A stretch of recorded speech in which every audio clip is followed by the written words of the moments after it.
Ini yang saya takutkan dan yang saya khawatirkan, bahwa Anies Baswedan yang dicalonkan oleh Nasdem ini hanya sebagai iklan saja. Karena kalaupun misalkan Anies Baswedan gagal menjadi calon presiden 2024 nanti, yang terjadi apa? Nasdem juga pasti cuma ngomong, saya sudah berbuat semaksimal mungkin. Nanti yang bakal disalahin siapa? PKS dan Demokrat. Ya, wallahu alam lah. Demokrat, PKS akan deklarasi. Walaupun memang dari tanggal 10, yang katanya 10 November, terus akhir tahun, Januari sampai sekarang belum terjadi deklarasi koalisi perubahan. Kenapa? Karena akhirnya tidak bertemu lah dua kepentingan partai politik ini, sehingga berita akan deklarasi masing-masing ini mencuat. Kita baca beritanya. Pertanyaan besar sebetulnya bagi Anies Baswedan, mengurus dua partai saja antara Demokrat dan PKS agar menemukan titik temu antara dua partai ini tidak bisa. Sangat berpotensi besar katanya koalisi perubahan ini benar-benar bubar. Mungkin maksud Demokrat ini adalah menyindir PKS yang menginginkan cawapresnya itu Aher. Jadi gak boleh memaksakan itu, kata AHY. Perkataan adalah doa. Perlu diingat ya AHY ya. Perkataan adalah doa. Jadi ya ngomong tuh dijaga. Jangan sampai sembarangan. Semoga aja peluang bubarnya koalisi perubahan ini tidak terjadi. Walaupun memang peluangnya besar.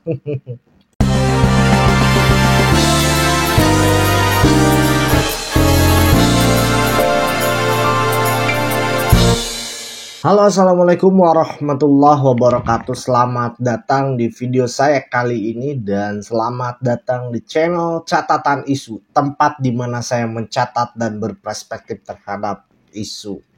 Sahabat-sahabat, balik lagi di konten politik. Kenapa politik? Karena politik selalu banyak intrik yang menarik untuk kita perbincangkan. Baik sahabat-sahabat, dalam video kali ini saya akan bercerita atau sedikit berperspektif terhadap koalisi perubahan. Kenapa? Karena belakangan ini lumayan menghangat lagi. Sebelumnya berita soal koalisi perubahan ini ditutupi oleh berita soal PDIP yang kemarin merayakan hari ulang tahun ke-50. Dan sekarang setelah pasca hari ulang tahun PDIP, muncul lagi berita soal koalisi perubahan. Beritanya apa saja? Langsung saja kita baca beritanya. Yang pertama teman-teman, dari Kumparan. Ini ada dari Kumparan, kata Nasdem nih. Demokrat PKS akan deklarasi Anies Capres, baru resmikan koalisi. Jadi sebetulnya teman-teman, kalau misalkan kita mau cerita-cerita, curhat-curhat nih soal koalisi perubahan, dari awal Nasdem mendeklarasikan Anies Baswedan saja sebetulnya sudah merasa aneh. Kok bisa mendeklarasikan calon presiden tanpa mempunyai tiket 20% presidensial threshold? Ini sebetulnya suatu keanehan. Tapi sah-sah saja sebetulnya, boleh-boleh saja mendeklarasikan calon presiden. Lalu kemudian gerakan yang dilakukan oleh Nasdem ini yang membawa Anies Baswedan kampanye ke daerah-daerah sehingga memicu konflik, memicu permasalahan bahwa banyak isu yang menyatakan Anies Baswedan ini offside dalam berkampanye. Walaupun memang belum dinyatakan sebagai calon presiden untuk kampanye 2024. Nah, dalam sepak terjangnya komunikasi yang dibangun oleh Nasdem dan Anies Baswedan ini juga agak gimana gitu kalau mau cerita. Karena apa? Karena Nasdem sendiri menyerahkan sepenuhnya soal siapa calon wakil presiden yang akan mendampingi Anies Baswedan. Ini juga menjadi pertanyaan besar sebetulnya. Lalu PKS dan Demokrat ini partai yang berminat untuk menjadikan Anies Baswedan sebagai calon presiden. Sehingga muncullah berita Demokrat PKS akan deklarasi. Walaupun memang dari tanggal 10, yang katanya 10 November, terus akhir tahun, Januari sampai sekarang belum terjadi deklarasi koalisi perubahan. Kenapa? Karena alasan utamanya adalah belum jelasnya siapa calon yang akan mendampingi Anies Baswedan. Dalam hal ini adalah calon wakil presiden.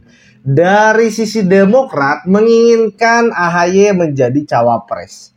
Lalu dari sisi PKS-nya menginginkan Ahmad Heriawan, mantan gubernur Jawa Barat, menjadi pendamping Anies Baswedan. Akhirnya tidak bertemulah dua kepentingan partai politik ini, sehingga berita akan deklarasi masing-masing ini mencuat. Kita baca beritanya. Ketua DPP Partai Nasdem Effendi Khoiri alias Gus Coy mengungkap rencana PKS dan Demokrat berencana lebih dulu mengumumkan capres masing-masing sebelum meresmikan koalisi. Adapun capres yang akan didukung yakni Anies Baswedan yang juga telah dideklarasikan Nasdem sebagai bakal capres 2024. Pertanyaan besar sebetulnya bagi Anies Baswedan, mengurus dua partai saja antara Demokrat dan PKS agar menemukan titik temu antara dua partai ini tidak bisa. Jadi bagaimana kalau misalkan Anies Baswedan menjadi presiden mengurusi banyak hal, kira-kira begitu. Ini adalah contoh kecil. Kita baca selanjutnya. Yang saya dengar nanti PKS deklarasi sendiri, Demokrat juga mungkin sendiri, mungkin setelah itu kemudian bareng-bareng. Nah, untuk lebih jelasnya tanya ke Demokrat sama PKS, kan mereka yang harus mengumumkan, kata Gus Coy kepada wartawan. Hingga saat ini Demokrat masih menawarkan Ketum Agus Harimurti Yudhoyono sebagai cawapres, sementara PKS mengusulkan ex-gubernur Jawa Barat Ahmad Heriawan. Nah, semua usulan kan harus ditampung, dibicarakan bersama, dan ujungnya adalah siapapun harus diterima asal memang cawapresnya itu bisa mendongkrak suara, bisa memenuhi kelemahan Mas Anies sehingga kelemahan bisa diisi, kekurangan bisa dilengkapi di situ. Nah, Gus Coy juga ini melirik kader NU jadi cawapres Anies, Hovifah, Yeni Wahid hingga Gus Yassin. Nasdem telah menyerahkan urusan cawapres kepada Anies pun mempertimbangkan pandangan calon parpol koalisi, tetapi menurut Gus Coy, kader-kader Nasdem juga punya harapan terkait cawapres Anies. Ya nggak mungkin juga kalau misalkan yang mendampingi Anies Baswedan itu kadernya Nasdem, nggak mungkin lah, itu hal yang jauh. Lalu berita selanjutnya, PKS soal isu koalisi perubahan bubar, tak ada keretakan antara kami Nasdem dan Demokrat. Nah, ini perspektif dari juru bicaranya PKS Muhammad Khalid. Jadi menepis isu keretakan. Setahu saya Partai Demokrat juga objektif dan rasional. Selama ada calon yang lebih baik, punya kapasitas menang yang lebih bagus, mereka juga terbuka. Intinya dibahas dan disepakati secara rasional dan tidak emosional, katanya nih. Terus juga sebelumnya Direktur Aljabar Strategik ini pengamat ya, yang mengatakan bahwa bubar atau tidaknya rencana koalisi perubahan tersebut tergantung kesabaran ketiga parpol tersebut menunggu relasi kepentingan masing-masing. Jika ketiga partai ini tidak sabar dan memahami kepentingan masing-masing partai, koalisi ini bubar sebelum umumkan paket capres dan cawapres sangat berpotensi besar. Sangat berpotensi besar katanya koalisi perubahan ini benar-benar bubar. Saya juga tidak berharap ini bubar. Karena apa? Karena pemerintah ini atau kubu pemerintah yang dimana ada KIB, Gerindra sama PKB, koalisi itu, dan ada juga PDIP, ini kan bagian daripada pemerintahan. Ini harus ada oposisinya. Jadi saya kurang sepakat kalau misalkan Anies Baswedan atau koalisi perubahan ini gak bisa mencalonkan Anies Baswedan. Makanya saya berharap semoga ini dapat terrealisasi sih. AHY sepakat koalisi tak boleh dipaksakan.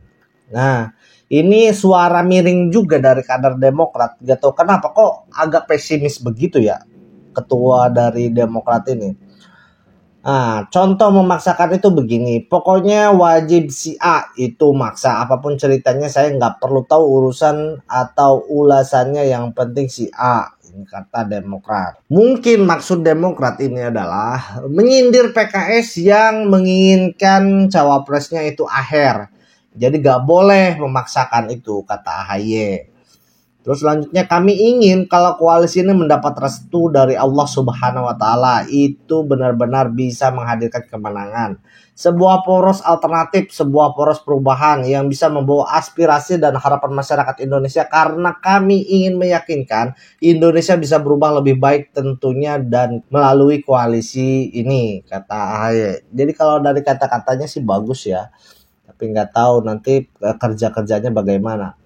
Apalagi ini Demokrat ini sedang banyak diguncang berita keluar kader-kadernya.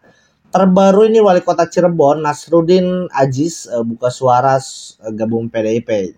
Jadi ini kader dari Demokrat yang pindah ke PDI. Sebelumnya ada Pak De Karwo, kalau nggak salah Pak De apa gitu ya, dari Jawa Timur, mantan Gubernur Jawa Timur, yang pindah ke Golkar menyusul menantunya yang duluan pindah ke Golkar.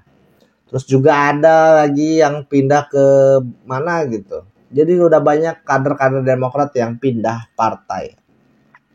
Ketum Demokrat akui koalisi perubahan bisa saja bubar. Nah, perkataan adalah doa. Perlu diingat ya AHY ya, perkataan adalah doa. Jadi ya ngomong tuh dijaga, jangan sampai sembarangan. Koalisi perubahan merupakan koalisi 3 partai yang terdiri dari Demokrat, PKS, dan Nasdem. Ketiga partai telah bersepakat mendukung mantan Gubernur DKI Jakarta Anies Baswedan sebagai capres. Meski begitu, baru Nasdem yang secara resmi mengumumkan dukungan ke Anies Baswedan. Ya mungkin nanti akan menyusul lah ya. Bukan dari Demokrat dan PKS, Nasdem bidik kader NU dan teknokrat jadi cawapres Anies. Itu perkataan dari Gus Coy yang menyatakan bahwa Khofifah, terus juga Yeni Wahid, jadi kader-kader dari NU ini juga berpotensi untuk mendampingi Anies Baswedan. Untuk apa? Untuk meraup suara NU sebanyak-banyaknya gitu. Untuk mendongkrak suara, yang terpenting kan itu. Nah selanjutnya ini ada dari Lampung Corner. Demokrat tetap ngotot AHY jadi cawapres Anies. Koalisi perubahan terancam bubar. Ya gak tau lah seperti apa nanti. Berbalas pantun soal syarat AHY dampingi Anies Baswedan. Nah di sini kalau kita misal Nasdem meletakkan sosok, lalu gimana PKS dan Demokrat? Begitu sebaliknya, artinya koalisi tidak setara lagi, kata Ahmad Ali ini dari Nasdem nih. Yang mau ditegaskan, kalau kemudian ada partai yang memaksakan keinginannya untuk memaksakan kadernya untuk menjadi syarat berkoalisi, saya pastikan koalisi bubar. Ini kata Nasdem. Jadi kalau misalkan Demokrat memaksakan AHY menjadi cawapres, ini pasti bubar. Begitupun dengan PKS yang kalau memaksakan AHY menjadi cawapresnya Anies Baswedan, ini juga bakal gagal. Ini kata dari Nasdem. Semoga aja peluang bubarnya koalisi perubahan ini tidak terjadi, walaupun memang peluangnya besar. Ini yang saya takutkan dan yang saya khawatirkan, bahwa Anies Baswedan yang dicalonkan oleh Nasdem ini hanya sebagai iklan saja. Hanya sebagai alat untuk mendongkrak suara Nasdem di DPR nanti, di Pileg nanti. Yang saya takutkan seperti itu. Karena apa? Karena kalaupun misalkan Anies Baswedan gagal menjadi calon presiden 2024 nanti, yang terjadi apa? Nasdem juga pasti cuma ngomong, saya sudah berbuat semaksimal mungkin. Nanti yang bakal disalahin siapa? PKS dan Demokrat. Ya, wallahu alam lah. Jadi kita lihat saja nanti dinamikanya seperti apa. Mungkin itu saja untuk video kali ini. Ditutup. Wassalamualaikum warahmatullahi wabarakatuh. Bye.